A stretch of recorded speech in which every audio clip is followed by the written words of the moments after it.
Anda yang benci seseorang, apalagi kalau ruang ketomba saudara di Dinas Kesehatan Provinsi ini, yang harusnya satu hati, kompak supaya melayani masyarakat NTT jadi sehat. Tapi kalau saudara ada benci, iri orang tertentu di dalam ruang lingkup dinas ini, hidupmu dikendalikan oleh dia. Dia pakai sepatu baru, lu penada kanan tatikam. Sepatu baru, karena Anda dikendalikan oleh dia. Percaya deh, Anda tidak bisa tidur kalau cek dia status. Hidupmu benar-benar dikendalikan oleh dia. Saudara lihat dia foto profil tambah putih, saudara manggil, edit. Dengar. Memang betul dia edit, betul. Kan dia muka asli bukan begitu. Tapi urusan apa?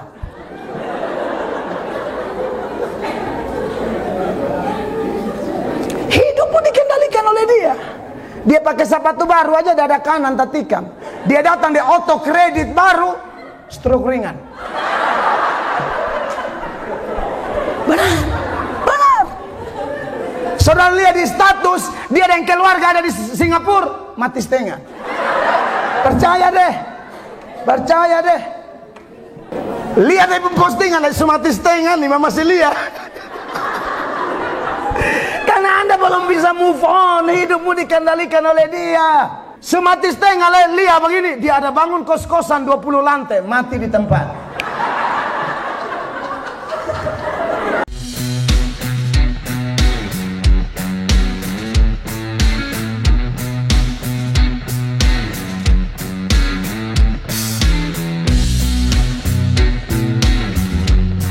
Lukas 5 ayat 32, demikian bunyi firman Allah.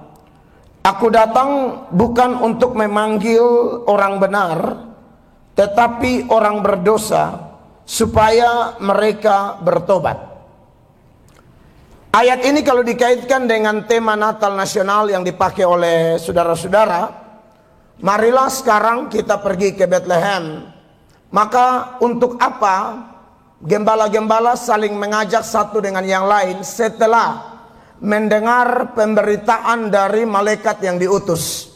Waktu itu pengkhotbahnya adalah malaikat, saudara-saudara, pada Natal pertama. Natal-Natal selanjutnya Tuhan pakai manusia, dan saya bersyukur saya ada dalam barisan petugas-petugas yang juga menyampaikan khotbah Natal. Padahal sebenarnya tidak perlu kita pakai malaikat saja selesai. Pada Natal pertama pengkhotbahnya malaikat, penyanyinya malaikat. Pada Natal hari ini pengkhotbahnya Pendeta Mel Atok, dan pemujinya adalah Bapak Ibu dari Dinas Kesehatan Provinsi Nusa Tenggara Timur. Pesannya apa? Bahwa kalau sebenarnya Tuhan bisa pakai malaikat dan tidak perlu kita, tapi ternyata Tuhan mau pakai kita, percayalah Bapak Ibu, berkhotbah bahkan bernyanyi untuk Tuhan itu pekerjaan terhormat. Itu pekerjaan yang dikerjakan oleh malaikat. Sekarang kita punya kor, punya paduan suara, punya vokal group, dan nyanyian-nyanyian seperti itu sebenarnya adalah khotbah-khotbah berirama yang perlu dilatih dengan serius dan melakukannya dengan sepenuh hati.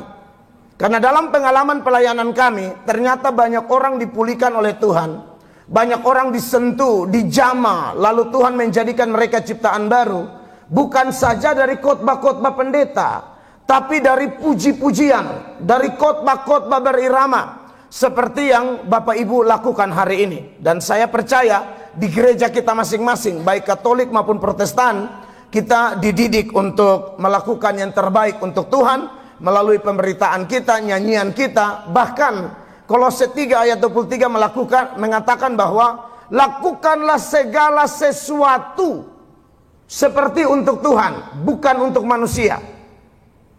Ya, dan dengan segenap hati. Makanya saya bersyukur juga bahwa subtema yang diangkat oleh saudara-saudara yaitu melayani sepenuh hati untuk masyarakat NTT yang sehat.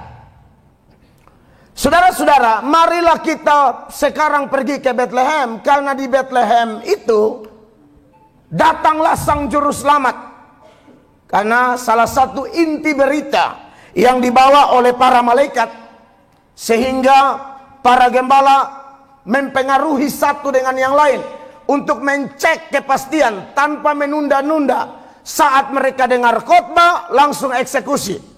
Seperti Bapak Ibu duduk diam hari ini mendengar khotbah, tujuannya adalah setelah dengar firman Tuhan yang kami sampaikan, itu jangan tunda-tunda, langsung lakukan. Penundaan adalah sebuah dosa. Saya dalam pengalaman pelayanan, banyak orang suka menunda-nunda. Janji mau bertobat, janji mau melayani, janji, sampai akhirnya kena sakit penyakit tertentu dan tak berdaya. Janji mau ikut menyanyi, tidak ikut. Janji mau ikut pelayanan ini itu, tidak ikut. Nanti sudah sakit, sudah dikelilingi oleh selang infus, baru siapapun yang datang lihat dia, nanti dia bilang begini, tolong angkat lagu. Ini kebiasaan kita ini. Kalau ada menyanyi, begini dia angkat lagu. Nanti susalang infus, siapa saja masuk, mau TO, mau TOO, mau kawan alumni SMA 1 1984, siapa saja yang masuk, dia bilang, angkat lagu, angkat lagu. Kata ada angkat suara 1, suara 2 sama suara rakyat di dinas sana, lu san iko. Su infus bang, angkat lagu. Jadi maksudnya saya senang tadi sampai saya jarang-jarang loh video orang menyanyi.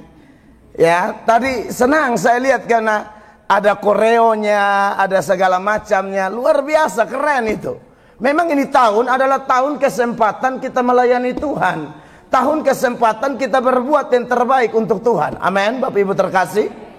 Nah, marilah sekarang kita pergi ke Bethlehem, karena di Bethlehem menurut Lukas 2 ayat 11 yang salah satu inti berita yang disampaikan oleh para malaikat, hari ini telah lahir bagimu juru selamat, yaitu Kristus Tuhan di kota Daud. Ini hari besar, hari juru selamat datang. Dan nats yang saya pilih untuk saya soroti adalah Lukas 5 ayat 32, di mana keluar dari bibir sang penebus, keluar dari bibir sang juru selamat, yang berkata, aku datang bukan untuk mencari dan menyelamatkan orang benar, tapi aku datang untuk mencari orang berdosa supaya mereka bertobat.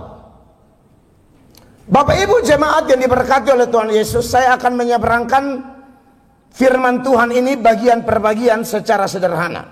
Dimulai dengan Yesus berkata, aku datang.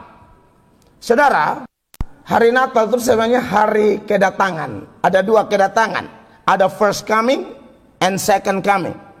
Ada kedatangan pertama, yaitu Natal, yang kita rayakan. Itu peristiwa kedatangan pertama. Dan ada kedatangan kedua, entah kapan. Ready or not, Jesus is coming back. Saya dan saudara siap atau tidak, dia pasti akan kembali. Ingat, dia kembali nanti bukan sebagai bayi lagi.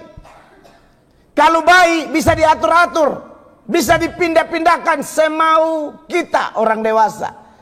Kalau dia datang kedua kali, bukan bayi, hakim, raja di atas segala raja, penguasa dunia akhirat yang akan memisahkan domba sebelah kanan, kambing sebelah kiri. Hanya ada dua grup, karena hanya ada dua tempat kekal, sorga, neraka. Tidak ada tempat ketiga. Maka dari itu Bapak Ibu terkasih, sementara kita memperingati kedatangannya yang pertama, pada saat yang sama kita diisi untuk mempersiapkan diri menyambut kedatangannya yang kedua. Sebenarnya kalau bicara kedatangan Tuhan juga cukup luas. Dalam ilmu eskatologi itu ada eskatologi universal, ada eskatologi individual. Eskatologi universal adalah ketika Yesus datang dan terjadi rapture, pengangkatan gereja, perkawinan anak domba Allah di udara. Tetapi eskatologi secara individu adalah saat Yesus datang menjemput nyawa kita satu persatu menurut nomor antrian masing-masing. Kita lagi tunggu nomor antrian ini Bapak Ibu. Tidak tahu siapa duluan. Yang muda-muda kalau saya omong begini Jalia, yang mufak baru bilang, kasihan bab tua. Siapa yang bilang bab tua duluan? Jangan merasa Jangan merasa karena masih muda. Jadi kalau kata omong begini mulai melerok baru sedikit lah. Siapa yang bilang kematian tidak kenal tua, tidak kenal muda, tidak kenal sakit, tidak kenal sehat. Orang yang jaga makan, intermittent fasting segala rupa,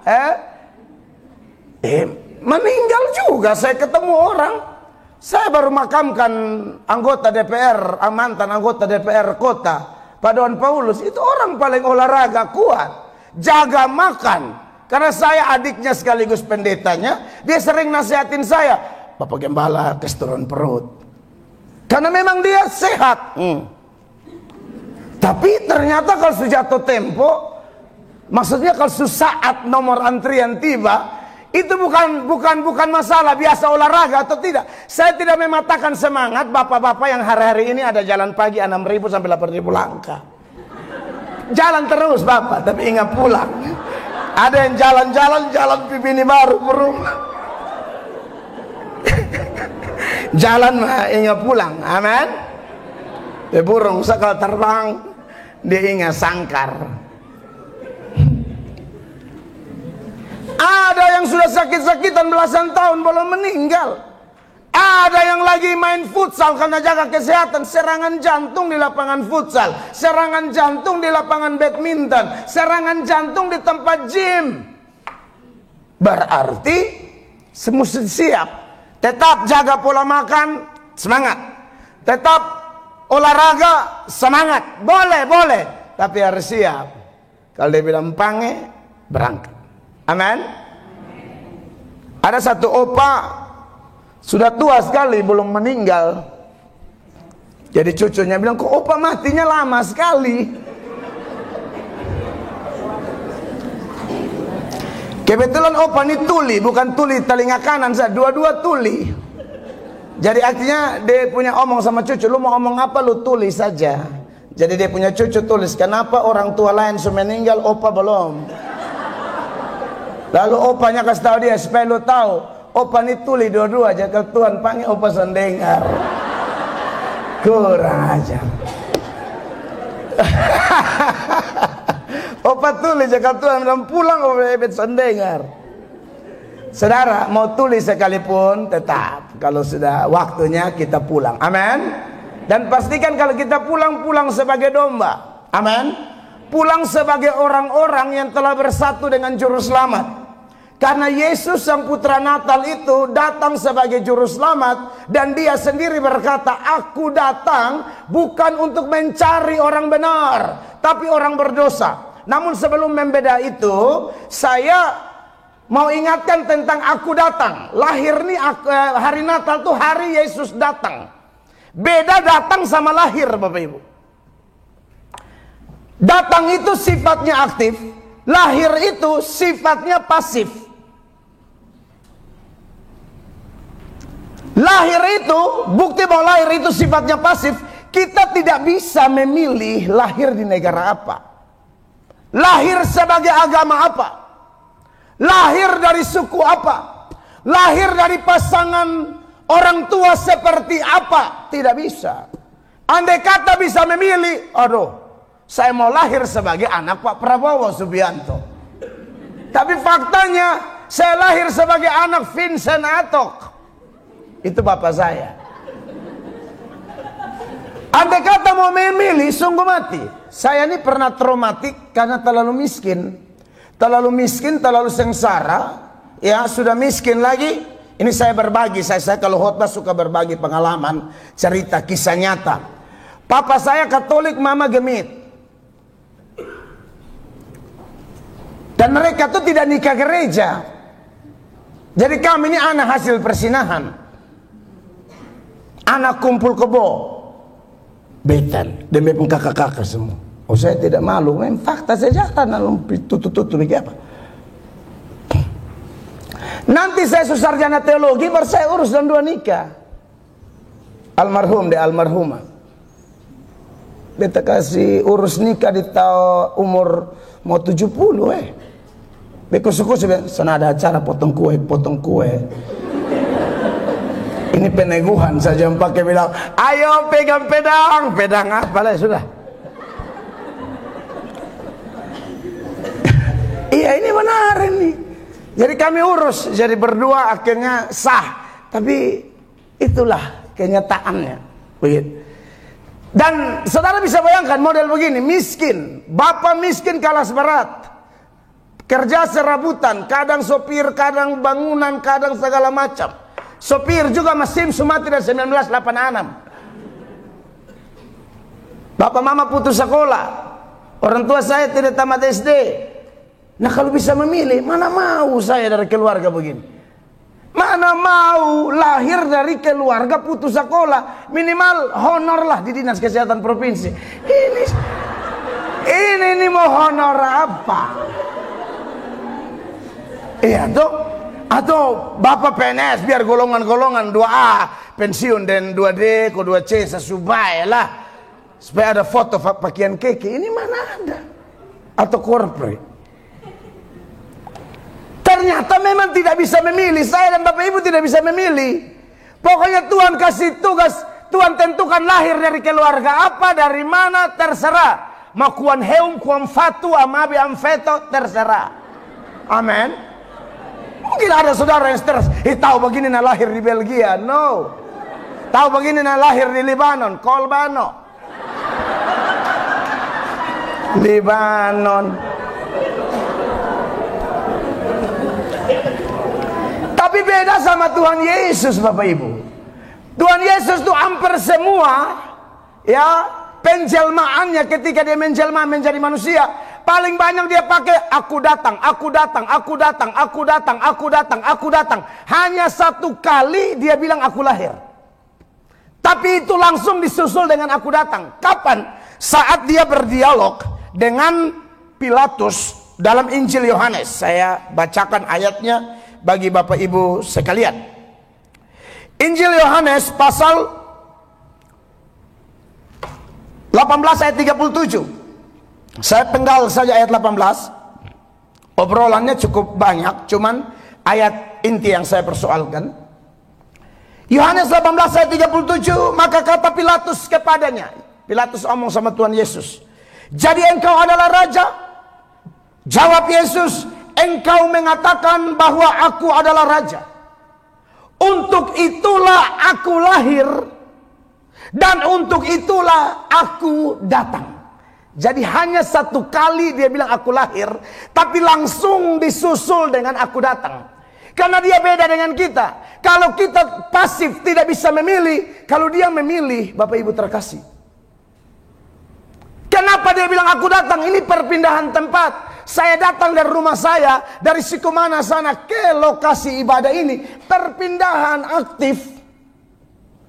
Kenapa Yesus disebut datang? Ini bicara tentang apa? Ini bicara tentang praeksistensi Kristus. Bicara tentang keberadaannya. Sebelum dia menjelma menjadi manusia. Yohanes 1 ayat 1 mengatakan, pada mulanya adalah firman. Firman itu bersama-sama dengan Allah, dan firman itu adalah Allah. Yunaninya bilang begini, en arke en hologos kai hologos prostonteon kai theos en hologos. Kata pros itu kata bersama-sama yang menuturkan ada dua pribadi yang sehakikat, sederajat, melekat, tidak bisa dipisahkan tapi bisa dibedakan. Bapa bukan Yesus, Yesus bukan Bapa. Tapi Yesus adalah firman Bapa yang keluar dari Bapa, yang menjelma menjadi manusia. Makanya nats pembimbing di liturgi ini keren. Yohanes 1 ayat 14. Ya. Dia Allah masuk ke dalam daging. Itulah inkarnasi. Jadi Bapak Ibu, ini bicara tentang praeksistensi Kristus. Makanya satu kali orang mau lempar Tuhan Yesus dengan batu. Gara-gara Tuhan Yesus bilang begini, sebelum Abraham ada, aku sudah ada. Aduh, itu orang mau fadok bab tua. Mana ayatnya? Mari kita baca ya. Yohanes pasal 8 ayat 56. Yohanes pasal 8 ayat 56. Firman Allah berkata di sana, Abraham bapamu, kata Yesus kepada orang Yahudi yang notabene adalah monoteistik, percaya hanya ada satu Allah. lalu tahu-tahu ada orang ngomong begini, mereka anggap gila. Karena orang Yahudi pada waktu itu tidak mengerti pra-eksistensi Kristus. Bahwa sebelum dia menjelma, dia sudah ada. Beda dengan kita, sebelumnya tidak ada. Abraham bapamu bersuka cita bahwa ia akan melihat hariku, dan ia telah melihatnya dan ia bersuka cita. Ayat 57. Maka kata orang-orang Yahudi itu kepadanya, umurmu belum sampai 50 tahun dan engkau telah melihat Abraham. Ayat 58. Kata Yesus kepada mereka, aku berkata kepadamu, sesungguhnya sebelum Abraham jadi, aku telah ada. Siapa dia? Orang Yahudi tidak masuk di akal. Kok kau belum 50 tahun? Sebelum Abraham jadi, aku sudah ada. Aku ada di mana? Akulah firman Allah itu yang datang ambil rupa manusia. Berbeda dengan kita, Bapak Ibu. Kita tidak maha tahu. Bahkan 2 jam di depan kita bersifat misteri. Tidak tahu. Saya pernah dalam sebuah ibadah begini, saya suruh bertobat. Saya bilang, jangan sampai keluar dari sini habis. Ini waktu itu ya. Tapi kalau Tuhan mau buat sekarang, memang sudah jatuh tempo juga. Ternyata habis ibadah meninggal. Ibadah keluarga Detan, Natal keluarga Detan di Aston. Seluruh keluarga Detan itu berkumpul di Aston. Habis betul. Sampai ada yang melerok, jangan sampai malaikat pencabut nyawa nih. Bukan. Itu hanya pas kebetulan saja. Karena memang 2 jam ke depan ini misteri. Kita tidak tahu apa-apa. Kenapa sering ada penyesalan di hidup kita untuk sebuah keputusan? Karena kita tidak maha tahu. Makanya kita menyesal. Makanya banyak tahu laki bini bakalai suka tunjuk. Ikal tahu bagian beson kawin dia lupa perempuan sabu. Contoh. Ibu juga, amfoang. Lu jangan kira dulu besan mama lu SMS pengen lu tahu. Malu juga balas.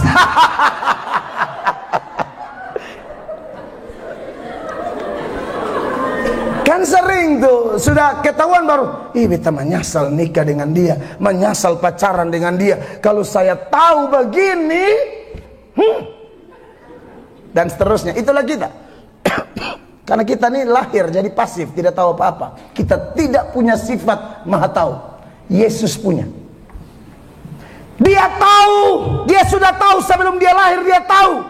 Dia akan lahir dari keluarga miskin, seorang perawan suci yang bertunangan dengan seorang pemuda yang takut Tuhan, Maria dan Yusuf. Dia tahu bahwa keluarganya tuh miskin. Dia tahu, Bapak Ibu terkasih, bahwa dia akan punya pengalaman ditolak di mana-mana. Israel tolak dia, Nazaret tolak dia, keluarganya tolak dia. Apakah murid-murid setia? Murid-murid lari tinggalkan dia di Getsemani. Dia tahu itu semua. Coba kalau hanya Israel, Nazaret, keluarga, atau murid-murid tinggalkan dia sih tidak apa-apa. Dia juga tahu bahwa bapaknya akan tinggalkan dia di Golgota.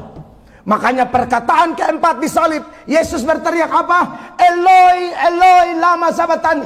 Allahku, Allahku, mengapa engkau meninggalkan aku? Yesus tahu bahwa ada saatnya dia datang, dia lahir, dia menderita, dan dia menderita sendirian. Israel tinggalkan dia, keluarga tinggalkan dia, murid-murid tinggalkan dia, Bapa tinggalkan dia. Yesus benar-benar sendiri. Tapi dia tetap memutuskan untuk berkata, aku datang. Demi apa? Demi kita ini, Bapak Ibu. Makanya kalau orang memaknai setiap teks-teks berkaitan dengan kedatangan Kristus, betapa hidup Anda dan saya dipenuhi ucapan syukur. Dan bagi orang yang buka hati, tidak ada kata main-main, tidak ada kata menunda-nunda. Anda akan teladani para gembala dan berkata, marilah sekarang kita pergi ke Bethlehem. Jangan tunda, ayo rame-rame. Keren. Jadi Bapak Ibu, Yesus datang.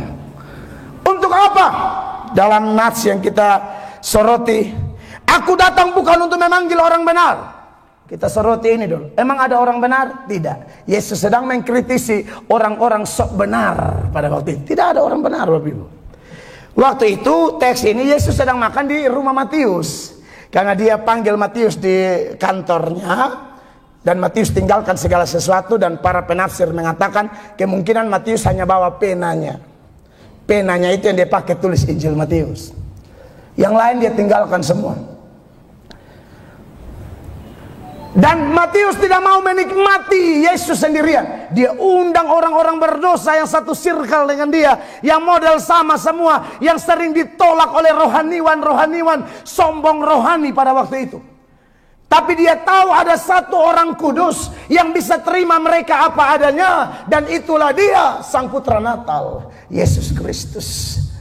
Maka datang rame-rame. Sementara Yesus makan, ini Farisi-Farisi ahli Taurat mulai bersungut-sungut. Katanya orang kudus, kok mau nimbrung, duduk sama orang-orang kotor, sama orang-orang berdosa, sama pemungut cukai. Maka keluarlah ayat ini. Yesus bilang, aku datang tidak cari kalian yang kotor tapi menyamar, pikir benar, munafik, bertopeng. Tidak ada orang benar, Bapak Ibu. Di hadapan Tuhan saya pun bukan orang benar. Ini orang kotor yang diselamatkan. Makanya saya berani menyaksikan saya anak hasil kumpul kebo. Supaya tidak ada malaikat di sini. Firman Allah datang untuk semua, yang khotbah maupun dengar khotbah. Amin, Bapak Ibu. Jangan ada di antara kita yang merasa bahwa oh, firman ini hanya bagi ini, bagi ini, bagi ini. Saya omong berkali-kali. Dengar khotbah, firman yang didengar harus seperti cermin, bukan spion. Spion pakai lihat orang. Saudara naik motor, naik auto, pakai kaca spion tuh lihat orang. Itu yang sering terjadi di mana-mana. Pas pendeta khotbah, pas dan Pak Kadis, biar kau enak. Rasa dahsyat. Pak Mel kalau diurapi. Karena ada yang Pak Kadis, Pak Mel diurapi. Kalau karena ada yang saudara, Melato tuh memang agak karmana, curiga geger otak. Kalau karena ada yang saudara, Melato son baik. Kalau karena orang lain, terlalu pas. Tadi itu semua tangan. Saudara, jam begitu dong dengar khotbah. Kacamata kuda. Dengar khotbah tuh tarik berdiri, tak usah lempar pi orang. Beta sering tuh kalau KKR kita lagi khotbah begini, ibu-ibu langsung seti dia pelaki. Tua ame keputusan. Maksudnya lu jangan terlalu lama lah, cepat ini waktunya.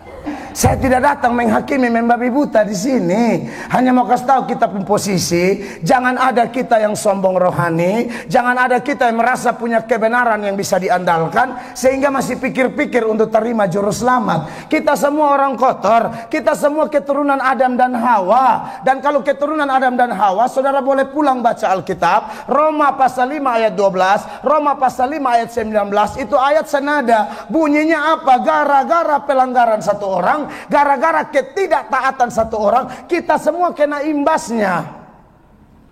Pohon kujawas yang ditanam 100 tahun yang lalu, kalau dia masih ada, setiap tunas yang muncul dari pohon itu namanya tunas kujawas.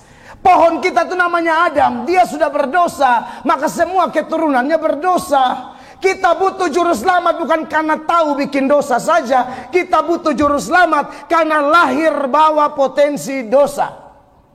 Makanya kenapa Yesus bilang sama orang tua, jangan halang-halangi anak-anak itu datang padaku. Buat opa, oma, bapak, mama, om, tante di sini, tolong mulai ini minggu jangan sampai lewatkan ini. Bawa anak-anak ke sekolah minggu. Mereka butuh juru selamat. Bukan masalah mereka tahu bikin dosa. Dalam diri anak-anak kita itu ada benih dosa. Mazmur 51 ayat 7, Raja Daud berkata apa ketika dia mengaku dosa? Aku dilahirkan dalam dosa, aku dikandung dalam dosa, dari kandungan aku berdosa. Saudara-saudara, dan Yesus datang untuk cari orang-orang seperti ini. Tanpa berjumpa Yesus, subtema kita ini slogan doang, tidak mungkin terrealisasi. Subtema kita bilang apa? Saya baca-baca, melayani sepenuh hati. Wah, saudara tahu waktu manusia jatuh dalam dosa, hati manusia ini kotor. Dan hati yang kotor ini tidak bisa dibersihkan pakai amal. Hati yang kotor ini tidak bisa dibersihkan dengan, saudara, pakaian adat mayoritas merah dan hijau. NTT, beta pakai ini Papua pun baik, agak cocok sedikit ya kota Indonesia Timur sudah. Kita mau acting kayak gimana? Masalah hati ini masalah rohani.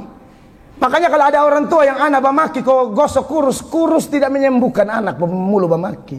Itu dari hati, anaknya dibawa kepada Kristus, bukan lu entah mama, salah satu cobek. Mama begini son cocok aja di dinas kesehatan. Bikin kurus tuh deta di lidah, bukan salah di pipi. Sekarang banyak, tetangga shooting sa ibu udah masuk penjara, TikTok. Puku-puku anak harba biru, don shooting, don buang, main gila, sa polisi cari ibu. Kok bepu anak saja, bukan masalah ibu pu anak, di negara ada aturan. Jangan bikin anak kayak binatang. Nah, saudara yang diberkati oleh Tuhan Yesus, makanya bet baca ini subtema, melayani sepenuh hati. Saya pikir ini cocok. Karena hanya dengan menerima Yesus, hati yang kotor bisa dibersihkan. Dari mana muncul yang namanya kekotoran-kekotoran di hati? Persinahan apa? Itu dari hati. Percaya deh. Alkitab bilang Bapak Ibu. Bapak-bapak sudah tahu lain ayat. Ibu-ibu sudah tahu. Baru lihat menginginkan berzina. Pernah Matius 5:28 pulang baca sendiri. Baru lihat suka pingin dosa. Ada yang kalau memang suka pingin betul-betul tuh dia sulit dia puji. Tambah gagah ya. Tanda dia itu berat. Itu dia otak ada lari kiri kanan tuh bapak-bapak begini ini butuh jamahan khusus. Dia kalau lihat kalau disetara di hati tuh biasanya kalau orang pembini kah kawan kantor agak sedikit bagus kalau masuk baru dia tanya suam tanda beb mulu. Dia pembini dia pernah tanya suam. Lu mau mati, lu mau asam lambung urusan. Yang penting satu yang badak tabal di kantor, dia akan tanya.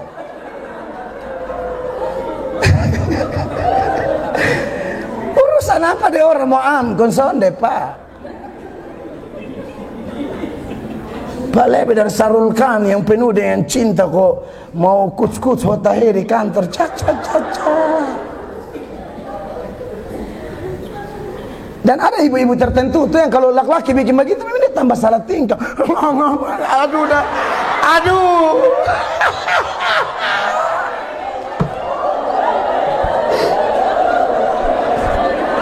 Ibu, sadar diri, lihat kalender.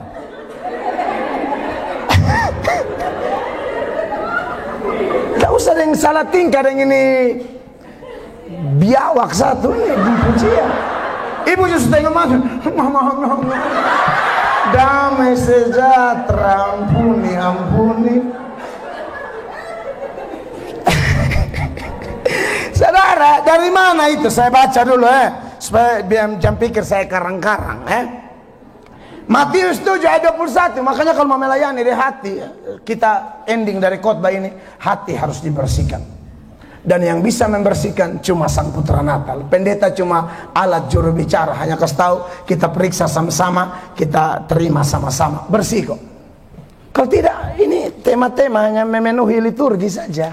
Kita tidak mau begitu kan. Kita tidak sedang bersandiwara di hadapan Allah, bukan. Ini pertemuan kudus loh. Tuhan hadir di sini. Saya baca buat saudara ya, Matius 7 mulai ayat 21.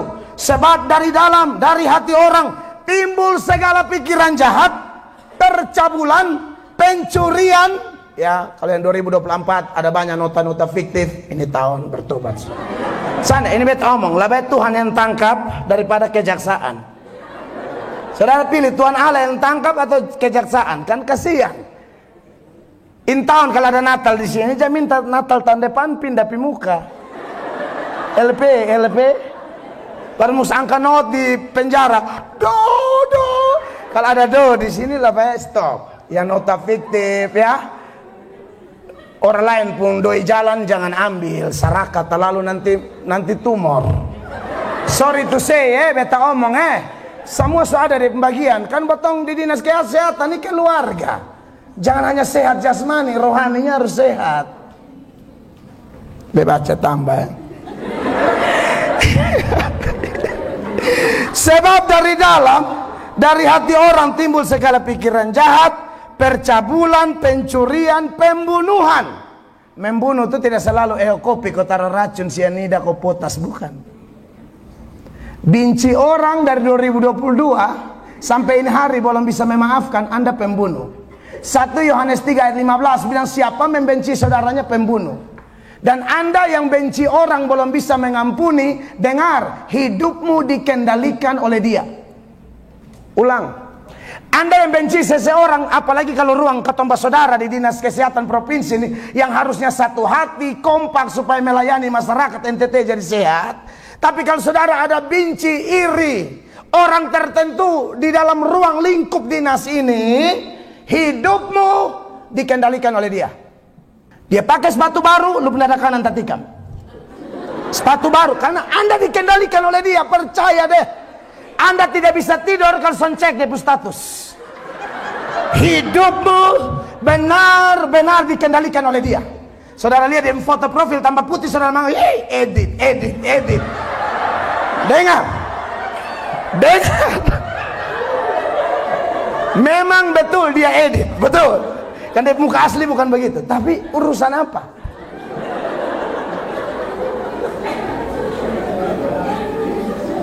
Hidupmu dikendalikan oleh dia. Dia pakai sepatu baru aja dada kanan tatikam. Dia datang di auto kredit baru, stroke ringan. Benar.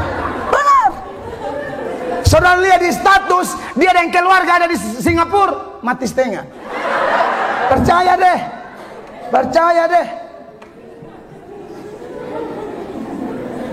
Lihat di postingan, mati setengah nih, masih lihat. Karena Anda belum bisa move on, hidupmu dikendalikan oleh dia. Semati setengah, lihat begini, dia ada bangun kos-kosan 20 lantai, mati di tempat. Orang yang kita benci tambah kaya, tambah diberkati, tambah dipromosi Allah, tambah dikaruniai berkat-berkat materi, katong tambah drop. Nah, makanya ini hati mesti beres nih. Karena pembunuhan pun dari sana, apa itu tambah ada beberapa nah. 22. Karena baca di jadwal tuh ibadah sampai jam 1. Iya, kau tahu jadi ada lengkap,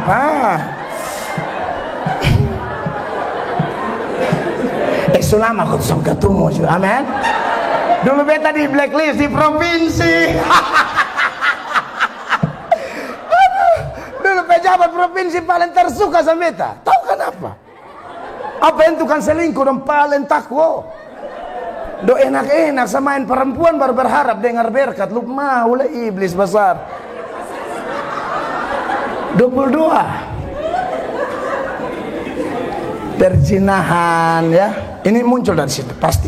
Keserakahan, apalagi kejahatan, kelicikan, hawa nafsu, iri hati, hujat, kesombongan, kebebalan. 23 semua hal-hal jahat ini timbul dari dalam dan menajiskan orang.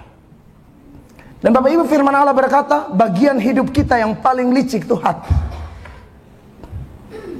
Yeremia 17 ayat 9 bilang begini, betapa liciknya hati, lebih licik daripada segala sesuatu. Hatinya sudah membatu, siapakah yang dapat mengetahuinya? Hati ini licik. Saudara lihat Saul, Daud ampuni dia. Dia menangis, Daud anakku, itu suara muka. Langsung menangis Daud, kamu lebih baik dari aku. Perbuatanmu benar, perbuatanku jahat. Menangis menyesal. Langgar beberapa hari, dia cari Daud, dia mau bunuh lagi. Hati itu licik. Licik model begini, mau tolong pakai apa? Cuma satu, pakai juru selamat. Makanya Yesus bilang, aku datang untuk mencari orang berdosa. Orang yang hatinya sudah kotor seperti kita ini butuh Kristus. Tidak ada lain, tidak ada solusi lain. Agama Yahudi ada ritualnya, namanya ritual Yudaisme. Dalam ritual Yudaisme, ritualnya agama Yahudi, pengampunan dosa pakai apa? Pakai binatang, pakai abu, pakai ini.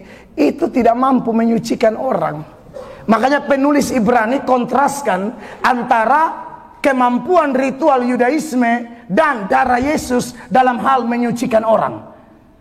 Ritual Yudaisme hanya menyucikan kulit luar, kelihatan bersih di luar, di dalam tidak bisa. Hanya Yesus yang bisa membersihkan. Saya baca buat kita, Ibrani pasal 9, Bapak Ibu terkasih, ayat 13. Sebab jika darah domba jantan dan darah lembu jantan dan percikan abu lembu muda menguduskan mereka yang najis, sehingga mereka disucikan secara lahiriah, tidak batiniah. Tapi 14, betapa lebihnya darah Kristus yang oleh roh yang kekal telah mempersembahkan dirinya sendiri kepada Allah sebagai persembahan yang tak bercacat, akan, garis bawahi Bapak Ibu, akan menyucikan hati nurani kita dari perbuatan-perbuatan yang sia-sia, supaya kita dapat beribadah kepada Allah yang hidup. Bapak Ibu, bagaimana hati bisa bersih? Cuma Yesus Kristus. Amin. Kalau hati sudah bersih, ucapan bahagia Kristus dalam Matius 5 itu ayat 8, dia bilang begini, berbahagialah orang yang suci hatinya, karena dia akan melihat Allah. Pengertian melihat Allah bukan lihat kasat mata. Di Kupang ini terlalu banyak orang mengaku bisa lihat Tuhan. Tutup mata sedikit lihat Tuhan Allah, tutup mata sedikit lihat Tuhan Allah. Jangan sampai lu terlalu banyak lihat kalender. Mungkin dia lihat kalender rayon berapa tuh, biasa cari dana Yesus koko domba, jadi terbayang di tidur. Baru dia tanya, itu domba siapa? Itu domba lu. Kalau lepas suka masuk got, makanya mus gendong. Kayak jalan sendiri, ini hobi masuk lubang, nah mus koko. Bapak Ibu, pengertian melihat Tuhan artinya dimanapun kita kerja, hati kita yang tadi kotor itu dibersihkan. Ya kita rasa Tuhan hadir. Kosmonot Yuri Gagarin itu pernah injak kaki di bulan, tapi dia kan ateis. Dia pulang ke bumi, orang wawancara dia, karena mana? Di sana dapat lihat surga, tidak neraka. Dia bilang, saya sudah ke sana, saya lihat kiri kanan, surga tidak ada, neraka tidak ada, Tuhan Allah tidak ada. Seorang pendeta balas tulisan itu di koran. Pendeta bilang begini, lu tidak lihat apa-apa karena waktu di bulan itu lu tetap pakai itu bantuan O2. Tadi kalau lu cabut, lu langsung lihat neraka. Neraka atau sorga itu dimensi kekekalan. Hanya orang yang suci hatinya yang bisa merasakan percikan sorga. Sorga itu tempat, tapi juga bisa berarti keadaan. Kalau tempat, kita yang ke sana. Kalau keadaan, itu kerajaan yang datang. Makanya ada doa, datanglah kerajaanmu. Suasana sorga masuk di hati kita, masuk di rumah tangga kita, masuk di kantor kita, masuk saat kita mau melayani masyarakat NTT. Amin. Hanya Kristus yang bisa tolong kita, tidak bisa yang lain. Kita semua orang kotor, termaksud saya. Kalau Kristus tidak menyucikan hati kita, aduh, habis kita mau pasang slogan, mau gagah-gagah baliho, mau muka begini, mau begini, omong kosong semua. Hanya Kristus yang bisa tolong kita. Amin. Bapak Ibu terkasih, saya berharap di Natal keluarga besar Dinas Kesehatan Provinsi ini betul-betul saya dan Bapak Ibu sudah menerima Yesus. Apakah menerima Yesus cukup? Tidak. Maksudnya kita tetap hidup ini berjalan kalau Allah masih kasih kesempatan, toh selalu renungkan ini siang dan malam Bapak Ibu.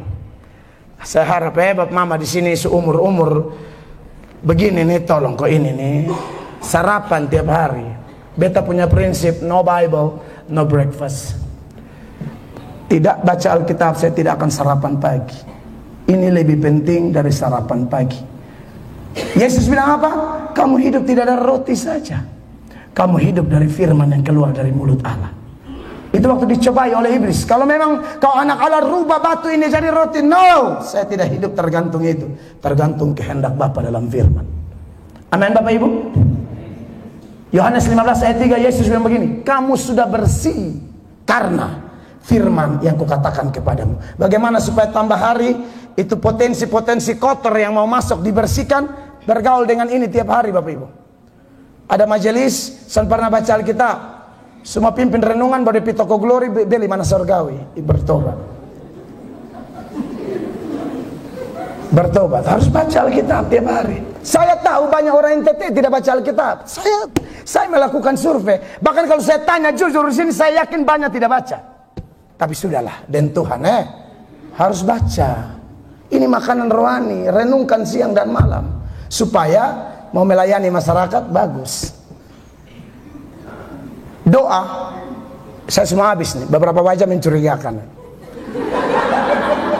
Doa itu kita bicara dengan Tuhan Allah. Baca Alkitab, Tuhan Allah bicara dengan kita. Kita melayani, kita tadi nih khotbah menyanyi, itu kita ngomong tentang Dia. Saya tidak bisa ngomong tentang ibu sekretaris dinas, tapi kita dua tidak pernah bicara. Saya akan bohong tentang ibu, sok tahu, sok kenal, sok dekat. Tidak ada komunikasi timbal balik. Tahu-tahu nongol-nongol saya cerita tentang dia. Ibu tuh begini, nyonya, putar balik. Hanya orang yang biasa omong tentang saya dan ibu biasa bohong. Jadi ibu omong tentang saya tidak tipu. Sebaliknya begitu. Begitu juga Tuhan. Jadi kalau saudara yang tukang menyanyi tadi, menyanyi tapi ternyata tidak pernah ada jam doa, tidak pernah jam baca Alkitab, kau sedang tipu-tipu di muka tadi. Ini saya omong nih, benar ini. Ya sudah, ini anggap saya untuk teguran tahun depan. Natal 2026. Amin. Karena tadi kelihatan menarik, hanya Tuhan yang Maha tahu. Ini dong nih, omong tentang saya, biasa omong dengan saya tidak. Biasa ada waktu saya ngomong dengan dia atau tidak. Supaya jangan kelihatannya kita tipu orang, seolah-olah kau tahu Tuhan, padahal Tuhan bilang, dia ini beta kasih 1 hari 24 jam, 2 menit pun tidak ada duduk di kasih. Tuhan dimuliakan. Kita dengarkan vokal grup atau paduan suara. Nah ini yang maju ini sering omong dengan Tuhan semua ya. Haleluya. Mari.